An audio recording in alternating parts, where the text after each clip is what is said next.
मित्रांनो नमस्कार, स्वागत आहे सगळ्यांचं शिवराज सर यूट्यूब चॅनलमध्ये। ITI admission 2025 ITI first round या ठिकाणी पहिली प्रवेश फेरी सुरू झालेली आहे आणि बऱ्याच मुलांच्या अद्याप शंका आहेत। काल आपण याच्याबद्दल व्हिडिओ बनवला होता, तरी सुद्धा काही मुलांच्या अजून वेगवेगळ्या शंका आहेत, त्याबद्दल आपण बघणार आहोत या व्हिडिओमध्ये।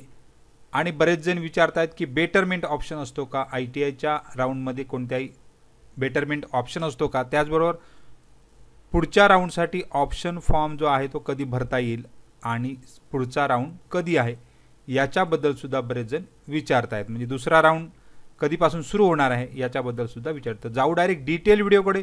तोपर्यंत तुम्ही चॅनलवर नवीन असाल तर सबस्क्राइब करा, ऑल नोटिफिकेशनला क्लिक करा, व्हिडिओ आवडल्यास लाईक शेअर कमेंट करायला विसरू नका। रोजच्या अपडेटसाठी तुम्ही टेलिग्राम आणि व्हॉट्सअप चॅनलला जॉईन करू शकता, सगळ्याच लिंक खाली डिस्क्रिप्शनमध्ये दिलेले आहेत।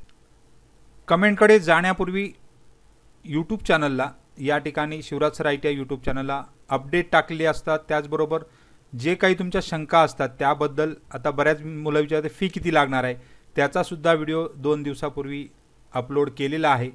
डॉक्युमेंट्स कोणते कोणते घेऊन जायचे याच्याबद्दल सुद्धा डिटेल दिलेली आहे। त्याचबरोबर तुम्ही पहिल्या राऊंडला नंबर लागला नाही तर पुढे काय करायचं याचे सुद्धा दिलेले आहे। कोणाला पुढचे राऊंड घेता येणार त्याच्या सुद्धा दिलेली आहे डिटेल। त्याचबरोबर पुढे जे आहेत ऑप्शन फॉर्म चुकल्यामुळे काय होऊ शकतं, कशा प्रकारे ऑप्शन फॉर्म तुमचे चुकीचे भरले गेले याच्याबद्दल सुद्धा माहिती दिलेली आहे आणि कशा प्रकारचे भरायचे याच्याबद्दल सुद्धा माहिती दिलेली होती। तर बऱ्याच मुलांनी चुका करून सुद्धा म्हणजे ऑप्शन फॉर्म ऑनलाईन कसा भरावा याच्याबाबत सुद्धा माहिती दिलेली होती। म्हणजे चुकीचा ऑप्शन फॉर्म भरल्यामुळे काही होऊ शकतं, तर प्रत्येक बाबत व्हिडिओ बनवलाच आहे। त्याचबरोबर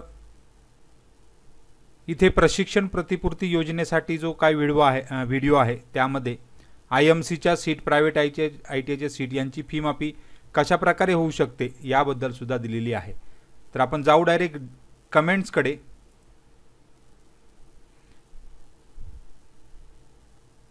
आता या ठिकाणी मित्रांनी विचारलेले आहे की सेकंड राऊंडचा फॉर्म भरताना सबमिट चेंज ऑप्शन प्रेफरन्सचा ऑप्शनमध्ये option filling cap is closed. आता ऑप्शन भरणं सध्या बंद आहे, जे चालू होणार आहे त्याच्यासाठी डेट दिलेली आहे 8 जुलै ते 12 जुलै। म्हणजे दुसऱ्या प्रवेश फेरीसाठी ऑनलाईन पद्धतीने व्यवसाय विकल्प सादर करणे 8 जुलै। जरी 8 जुलै दिली असेल तर उद्यासुद्धा 11 वाजल्यानंतर तुम्हाला ऑप्शन ओपन होऊ शकतात, कारण फेऱ्या ॲडव्हान्समध्ये घेतलेल्या आहेत। त्यामुळे पण 8 ते 12 जुलैमध्ये तुम्हाला ऑप्शन फॉर्म भरणे क्रमप्राप्त आहे। त्यानंतर तुम्हाला 16-17 जुलैला दुसरी लिस्ट लागणार आहे।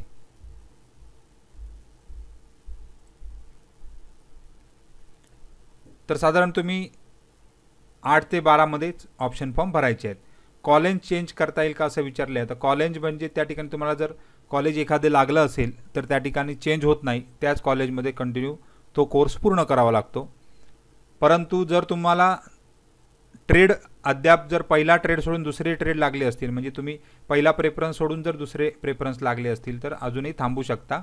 तुम्ही पुढच्या राऊंडला ऑप्शन चेंज करून किंवा ऑप्शन तेच ठेवून सुद्धा पुढे जाऊ शकता।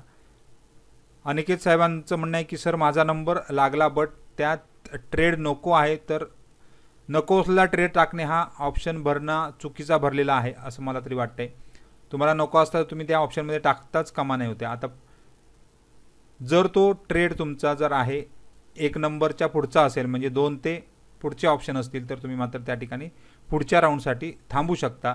1 नंबरचा ट्रेड लागला असेल तर तो घ्यावाच लागतो। आता या ठिकाणी एरोनॉटिकल स्ट्रक्चरल फिटर 71.80 आहे। आता तुम्हाला मार्क जर 71.80 आहे तर त्या ठिकाणी ओपनच्या जागा जर असतील, आता एकच बॅच जनरली असू शकणार आहे त्या ठिकाणी, तर नागपूरमध्ये ओपनचा मेरिट जे आहे ते बघून त्या ठिकाणी तुम्ही थांबू शकता। जर ओपनच्या जागा भरल्या गेल्या तर तुम्हाला पुढचे ऑप्शनसुद्धा त्या ठिकाणी मिळणे कठीण होणार आहे, कारण बऱ्याच वेळा या ठिकाणी जे मेरिटचे ट्रेड असतात ते शक्यतो विद्यार्थी सोडत नाहीत। त्यामुळे तिसरा ऑप्शन जो आहे तो कोणता आहे तो पण त्या ठिकाणी तुम्ही लिहिला नाही, पण ट्रेड कोणतेही मिळाले तरी ते चांगलेच असतात, फक्त तुमचा त्या ठिकाणी इनपुट देणं गरजेचं आहे। एरोनॉटिकल स्ट्रक्चर फिटर जो आहे तो सुद्धा चांगला आहे, तो त्या ठिकाणी तुम्हाला मिळू शकतो. फक्त तुम्हाला मेरिट लिस्टमध्ये जाऊन बघू शकता की आपलं मेरिट कुठपर्यंत येऊ शकतं. 70% कोणता ट्रेड लागेल असं या ठिकाणी विचारते, तर 70% सगळेच ट्रेड त्या ठिकाणी लागू शकतात. जागा ज्या ठिकाणी जास्त आहेत त्या ठिकाणी मेरिट खाली येतं, जागा ज्या ठिकाणी कमी आहे म्हणजे बॅचेस कमी असतात त्या ठिकाणी मेरिट हाय असतं. म्हणजे समजा सिंधुदुर्गामध्ये 20च जागा आहेत एका ट्रेडला, तर त्या ठिकाणी मेरिट हाय असणार आहे. समजा मोटर मेकॅनिक असेल तर या ठिकाणी 85-86ला मेरिट जातं. परंतु मुंबईसारख्या ठिकाणी भरपूर जागा आहेत, 120 जागा एका ट्रेडला आहेत, तर त्या ठिकाणी मेरिट मात्र खाली येतं. तर तुम्ही कोणत्या जिल्ह्यामधून 10वी केलेली आहे आणि त्यामध्ये 90% साधारण जागा त्या मुलांना दिल्या जातात. ज्या जिल्ह्यामध्ये 10वी केली आहे त्या जिल्ह्यामध्ये 90% मुलांना जागा दिल्या जातात. बाकीच्या 10% जागा ह्या बाहेरच्या आउट ऑफ डिस्ट्रिक्ट आपण त्याला म्हणतो, आउट ऑफ म्हणजे जिल्ह्याबाहेरील उमेदवारांना 10% जागा. सुरुवातीचे 3च राऊंड, नंतर शेवटच्या राऊंडला ओपन असतं पूर्ण महाराष्ट्र. सर मला 60% आहे, मला कोपा ट्रेड लागेल का? हो, या ठिकाणी कोपा ट्रेड लागू शकतं. फक्त तुम्ही तुमचा जिल्हा लिहिला असता तर मी 100% सांगितलं असतं. ऑप्शन भरण्यासाठी साधारण उद्या किंवा परवापासून तर चालू होणारच आहे, पण उद्याची डेटसुद्धा संध्याकाळपर्यंत चालू होऊ शकतात. जिल्ह्यामध्ये जर तुम्ही मुंबईसारख्या जिल्ह्यामध्ये असाल तर त्या ठिकाणी तुम्हाला 100% कोपा 60%ला मिळू शकणार आहे. ऑप्शन फॉर्म ओपन होत नाही, ऑप्शन फॉर्म परवा ओपन होतील. साधारण 8 तारीख दिलेली आहे मगाशी म्हटल्याप्रमाणे, 8 जुलै ते 12 जुलैमध्येच भरायचे आहेत. सर 69% आहेत, इलेक्ट्रिशियन भेटेल का? तुम्ही जिल्हा जर लिहिला असता, आता कोकण म्हटल्यामुळे कदाचित कोकण या ठिकाणी तुम्हाला मेरिट हाय जाणार आहे कारण बॅचेस कमी असतात, तरी पण प्रयत्न करायला हरकत नाही. जर तुम्ही जिल्हा लिहिला असता, तुमची कास्ट लिहिली असती, तर त्या ठिकाणी मी सांगू शकलो असतो की तुमचं मेरिट त्या ठिकाणी जाऊ शकतं की नाही. परंतु तुम्ही पहिले 2 ते 3 राऊंड इलेक्ट्रिशियनच प्रत्येक राऊंडला ठेवा, नंतर मात्र तुम्ही ऑप्शन बदलू शकता. पुढचे राऊंड तुम्हाला ऑप्शन बदलण्याशिवाय पर्याय राहणार नाही. साधारण मेरिट त्या ITIला किती झालेले आहे ते पूर्ण लिस्ट चिकटवलेली आहे, ती एकदा बघून घ्या म्हणजे तुम्हाला लक्षात येईल की आपलं मेरिट कुठपर्यंत जाऊ शकतं. ITIचे आता या ठिकाणी कोपा ट्रेडबाबत विचारत आहे, तर कोपा ट्रेड म्हणण्यापेक्षा ITIचे सगळेच ट्रेड या ठिकाणी चांगले असतात. फक्त तुम्ही त्या ठिकाणी तुम्ही व्यवस्थितरित्या पूर्णपणे तो शिकून घेणं गरजेचं आहे. तर कोपा ट्रेडसुद्धा चांगला आहे, इतर ट्रेडसुद्धा सगळे चांगले आहेत. 100% जॉब गॅरंटी असते, 100% अप्रेंटिसशिप मिळते आणि त्यासाठी प्रयत्नसुद्धा केले जातात. त्याचबरोबर तुम्ही स्वतःचा व्यवसायसुद्धा करू शकता. 72.80% आहेत, इलेक्ट्रिशियन किंवा फिटर मिळून जाईल, काही प्रॉब्लेम नाही. आता तुम्ही जर तुमचा जिल्हा लिहिला असता तर त्या ठिकाणी मी सांगू शकलो असतो, तर मुंबई ठाणे या ठिकाणी 72-80ला तुम्हाला फिटर मिळू शकतो, इलेक्ट्रिशियनसुद्धा मिळू शकतो, फिटरसुद्धा मिळू शकतो. फक्त 3ऱ्या राऊंडपर्यंत तुम्हाला थोडंसं थांबण्याची गरज आहे आणि सगळे इलेक्ट्रिशियन फिटर या ठिकाणी जवळपासचे सगळे ITI तुम्ही त्या ठिकाणी ऑप्शनमध्ये भरून घ्या. IMCमधून सुद्धा जाऊ शकता, फक्त IMCची फी आहे ती त्यामध्ये दाखवली जाते, जी फी आहे ती तुम्हाला भरावी लागते, ती रिफंड मिळते. त्याच्यासंबंधी व्हिडिओज याच्यापूर्वी मी अपलोड केलेलेच आहेत. IMCची फी म्हणजे जी प्रशिक्षण प्रतिपूर्ती योजना जी आहे ती तुम्हाला त्या ठिकाणी मिळू शकते जर तुमच्याकडे संबंधित कागदपत्र असतील तर. या ठिकाणी साहेब विचारतात की राऊंड किती असतात, तर राऊंड पहिले 4 राऊंड जे आहेत ते 3 राऊंड असतात ते कास्टचे असतात म्हणजे, आणि 4थ्या राऊंडपासून सगळं ओपन असतं म्हणजे पूर्ण मेरिटवर जे आहे ते 4था राऊंड. त्यानंतर 5, 6, 7 राऊंड साधारण स्पॉट ॲडमिशनचे असतात. अशा प्रकारे साधारण गेल्या वर्षी आपण 9 राऊंडपर्यंत ॲडमिशन घेतलेलं होतं, कारण शेवटपर्यंत जागा संपत नाही तोपर्यंत राऊंड घेतले जातात, त्यामुळे अंदाजे 9 राऊंडपर्यंत हे जातात. परंतु पहिले 4 राऊंड हे महत्त्वाचे आहेत, त्यानंतर जागा शिल्लक असल्या तरच त्या ट्रेडच्या राऊंड घेतले जातात. स्पॉट ॲडमिशन आपण त्याला म्हणतो.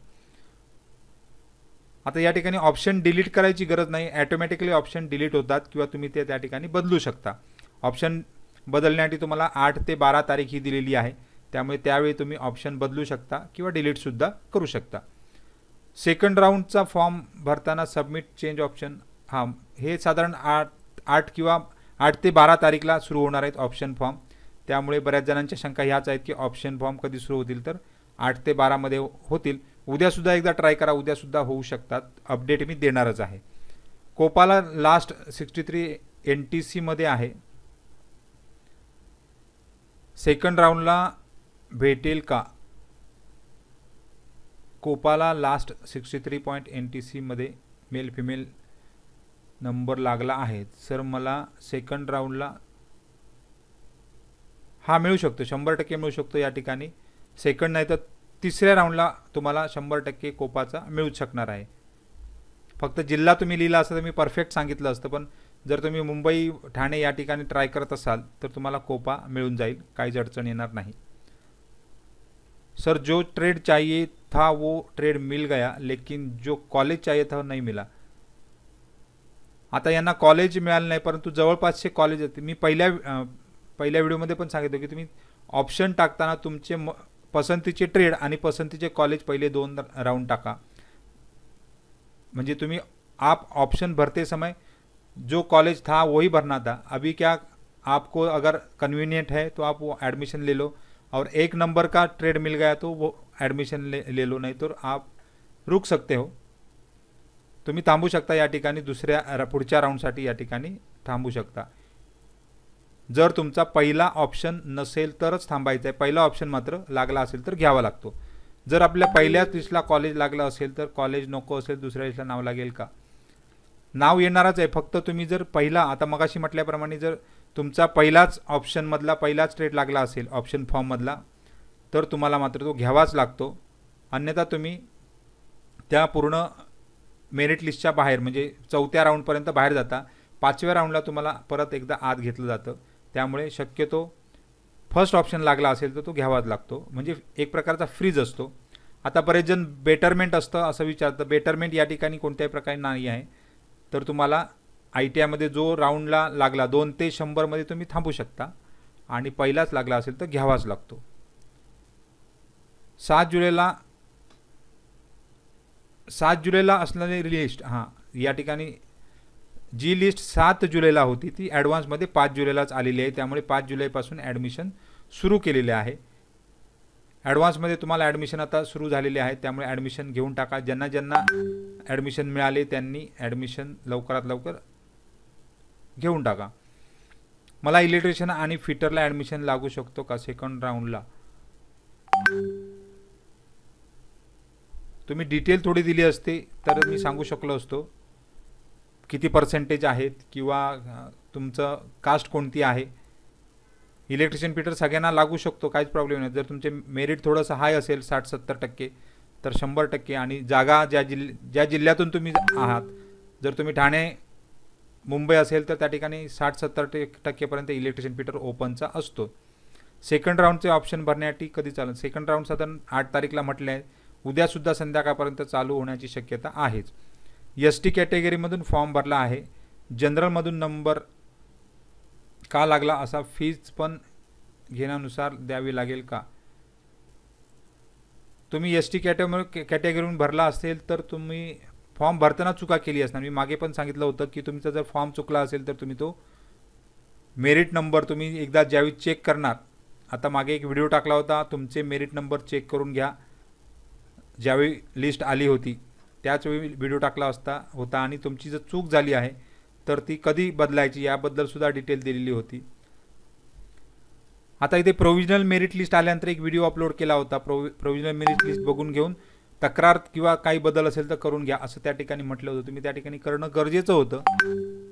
त्यामुळे तुम्ही जर ST कॅटेगरीमधून जर तुम्ही डॉक्युमेंट्स अपलोड केले नसतील किंवा डॉक्युमेंट सिलेक्ट केले नसतील तर मात्र तुम्हाला फी भरावी लागणार आहे. आणि ST कॅटेगरीमध्ये जर सिलेक्शन असेल तर फी भरावी लागणार, फक्त 950 रुपयेच भरावी लागणार आहे. त्यामुळे तुम्ही एकदा चेक करून घ्या नेमकं त्या ठिकाणी, किंवा ITIला भेट द्या, तिथे तुम्हाला लगेच समजून जाईल. 43% है, 43% है. और मैकेनिक मोटर व्हीकल, ये अभी जो कोर्स है मैकेनिक मोटर व्हीकल वो हाई मेरिट पे जाता है 70 के अबाव. तो फर्स्ट राउंड में नहीं मिला. 12 का इधर इशू होता ही नहीं. 12 के जो मार्क्स होते कैलकुलेट होते नहीं, सिर्फ SSC के परसेंटेज पे सब तो मोटर मैकेनिक हाई मेरिट का ट्रेड है, तो मैक्सिमम 80% 70% के ऊपर ही जाता है। इसके लिए आप दूसरा एक कोर्स अच्छा सा सोच लो, उसमें भी आप कर सकते हैं, ऐसा कुछ नहीं है। या ठिकाणी साहेब विचारतात की स्पॉट ॲडमिशन राऊंडमधून मध्ये मॅक्झिमम किती जागा खाली राहतात इलेक्ट्रिशियनच्या। आता स्पॉट ॲडमिशनला मागच्या वर्षी साधारण 4 ते 5च जागा फक्त खाली राहिल्या होत्या, कारण चौथ्या राऊंडला बऱ्यापैकी जागा भरल्या जातात। चौथ्या राऊंडला पूर्ण ओपन, पूर्ण महाराष्ट्रातल्या मुलांना ओपन होतो, त्यामुळे चौथ्या राऊंडला बऱ्यापैकी जागा भरल्या जातात। फक्त काही मुलांना पुढच्या ठिकाणी कुठे ॲडमिशन मिळालं असेल, डिग्री डिप्लोमा आर्टिफिशियल इंटेलिजन्स, त्यावेळी मुलं काही सोडून जातात। त्या जागा साधारण एक 4-5 शिल्लक 10च्या आता 10 जागांच्या आता शिल्लक राहतात मुंबईमध्ये, म्हणजे मुंबई ठाणे या ठिकाणी 2-4 जागा शिल्लक राहतात। त्यामुळे शक्यतो इलेक्ट्रिशियनच्या जागा स्पॉट ॲडमिशनला कमीच असतात, 1-2% ओव्हरऑल आपण म्हणू। सेकंड लिस्टमध्ये किती टक्क्यावर इलेक्ट्रिशियन होईल सांगा। सेमच साधारण राहणार आहे। पहिले 3 लिस्ट आपण जे मेरिट आहे ते आताचंच मेरिट आहे त्याचप्रमाणे राहणार आहे। थोडं बहुत खाली येतं, 5% साधारण मेरिट खाली येतं। तुमचे मार्क जे आता आहेत त्याच्या खाली साधारण 5% येऊ शकतं, जास्त खाली आतापर्यंत आलेलं दिसलं नाही, म्हणजे सेकंड राऊंड फर्स्ट राऊंड याच्यामध्ये फरक। थर्ड राऊंडला एक अजून 2% खाली होतं, त्यामुळे तुमचे पर्सेंटेज आणि आता लागले पर्सेंटेज याच्यामध्ये तुमच्या लक्षात येईल की आपला 3-4%, 5% पकडून चला, 5% या ठिकाणी तुम्हाला चान्सेस मिळू शकतात। आता या ठिकाणी बुलढाण्याहून 73.60% इलेक्ट्रिशियन मिळायला हरकतच नाही, कारण तुमचं पर्सेंटेज पण चांगलं आहे। परंतु त्या ठिकाणी मेरिट आत्ता जे लागलेलं आहे बुलढाण्याला, जर तुम्ही अदर डिस्ट्रिक्टमध्ये टाकलं सुद्धा त्या ठिकाणी तुम्हाला मिळू शकतो। फक्त तुमचं कास्ट कॅटेगरी लिहिली असती तर अगदी उत्तम झालं असतं, म्हणजे मी परफेक्ट सांगितलं असतं कास्ट कॅटेगरी, कारण पहिले 3 राऊंड हे कास्ट कॅटेगरीचे असतात, त्यामुळे मेरिट बऱ्यापैकी खाली येतं। या साहेबांना चौथा प्रेफरन्स वेल्डर लागलेला आहे, तर फर्स्ट प्रेफरन्स इलेक्ट्रिशियन मिळेल का? मिळू शकतं, जर तुमचं मेरिट हाय असेल, तुम्हाला मार्क जास्त असतील। तुम्ही वेल्डर जर नको असलेला ट्रेड एंटर करायचा नसतो, बऱ्याच वेळा मी सांगितलेलं आहे, त्यामुळे फर्स्ट प्रेफरन्स या ठिकाणी मिळू शकतो। इथे बेटरमेंट ऑप्शन नाही आहे, तुम्हाला तर हवा असेल तर घेऊन टाकायचा, किंवा मग तुम्ही पुढच्या राऊंडसाठी थांबू शकता।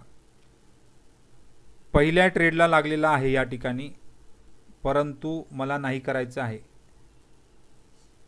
ठीक आहे, या ठिकाणी तुम्ही कॅन्सल करू शकता, म्हणजे ॲडमिशन घ्यायचंच नाही, मी तो ॲटोमॅटिकली 12 तारीखला तुमचा मेरिट कॅन्सल होऊन जाईल। परंतु पुढच्या राऊंडला तुम्हाला त्या ठिकाणी भाग घेता येणार नाही, डायरेक्ट स्पॉट ॲडमिशनला तुम्ही ॲडमिशन घेऊ शकता। त्यामुळे पहिले 4 राऊंड तुम्हाला कोणत्या, म्हणजे चौथ्या राऊंडपर्यंत भाग घेता येणार नाही। त्यामुळे तुम्ही काय करा, जर नको असेल तर थांबून जायचं, स्पॉट ॲडमिशनला येऊन जायचं। त्या ठिकाणी जर जागा रिक्त असतील तर मिळू शकतात। 67% आहेत NTB 67%। आता या ठिकाणी तुम्ही ऑप्शन फॉर्म कोणत्या कोणत्या ITIचे भरले होते, जिल्हा कोणता आहे हे जरी त्या ठिकाणी म्हटलं असतं, त्या ठिकाणी मी सांगू शकलो असतो की तुम्हाला कोणता ट्रेड किंवा तुम्ही मागितलेला ट्रेड त्या ठिकाणी मिळू शकतो का। 83% आहे वायरमॅन लागलेला आहे, इलेक्ट्रिशियन हा होता, तुम्ही थांबू शकता। या ठिकाणी तुम्हाला इलेक्ट्रिशियन 83%ला मिळून जाऊ शकतो, फक्त त्या ठिकाणी जागा किती आहे ते अद्याप बघा आणि तुम्ही थांबू शकता। आता या ठिकाणी ऑप्शनमध्ये प्रेफरन्स फक्त इलेक्ट्रिशियन दिला होता आणि 4 कॉलेज प्रायव्हेट निवडले होते। आता सुरुवातीला जर तुम्ही प्रायव्हेट निवडले तर तुमच्या मेरिटनुसार ते प्रायव्हेटला लागला असेल, त्यामुळे तुम्ही थांबू शकता पुढच्या राऊंडमध्ये। जर प्रायव्हेट कॉलेज करायचे नसतील तर त्या ठिकाणी तुम्ही काय करा, ते ऑप्शन फॉर्ममधून डिलीट करा। जो कॉलेज पाहिजे होतं त्या कॉलेजमध्ये 16 सीट्स कॅप राऊंडसाठी होत्या, पण 12 सीटची लिस्ट लागली आहे। मिळू शकतो, 82%ला साधारण हवा असलेला ट्रेड मिळालेला आत्तापर्यंत, त्यामुळे तुम्ही पुढच्या राऊंडसाठी थांबू शकता। पहिल्या राऊंडला नंबरला, परंतु मला त्या निवडलेल्या ट्रेडला जायचे नाही। ओके, आता जो तो पहिलाच असेल तर तुम्हाला तो घ्यावा लागणार, 2 पासून पुढचा असेल तर त्या ठिकाणी तुम्ही थांबू शकता। त्यामुळे याच्या पुढे लक्षात ठेवा की जो नको असलेला ट्रेड, नको असलेलं कॉलेज त्या ठिकाणी सुरुवातीचे 2-3 राऊंड ॲड करायचेच नाहीत। सर माझा फर्स्ट राऊंडमध्ये नंबर आला, मला ट्रेड चेंज करायचा आहे, चेंज करू शकता तुम्ही. जर पहिलाच नंबर असेल तर मात्र तो चेंज होणार नाही. 2 ते पुढचे नंबर असेल तर चेंज होऊ शकतात. IMC मधून ॲडमिशन घेतल्या 100% फीज रिफंड होत नाही, तर त्या ठिकाणी 80% पर्यंत फीज रिफंड होते. याबद्दल व्हिडिओ अपलोड केलेला आहे, इथे बघून घ्या. या ठिकाणी प्रशिक्षण शुल्क प्रतिपूर्ती योजना ही जी योजना आहे, यामध्ये IMC मधून या व्हिडिओची लिंक मी तुम्हाला खाली देत आहे. तर सगळ्यांना खूप खूप शुभेच्छा आहे. काय डाऊट असेल तर कमेंट बॉक्समध्ये कमेंट करा, म्हणजे तुम्हाला त्याचे उत्तरं त्या ठिकाणी मी देणार आहे. तर सगळ्यांना खूप खूप शुभेच्छा आहेत. धन्यवाद.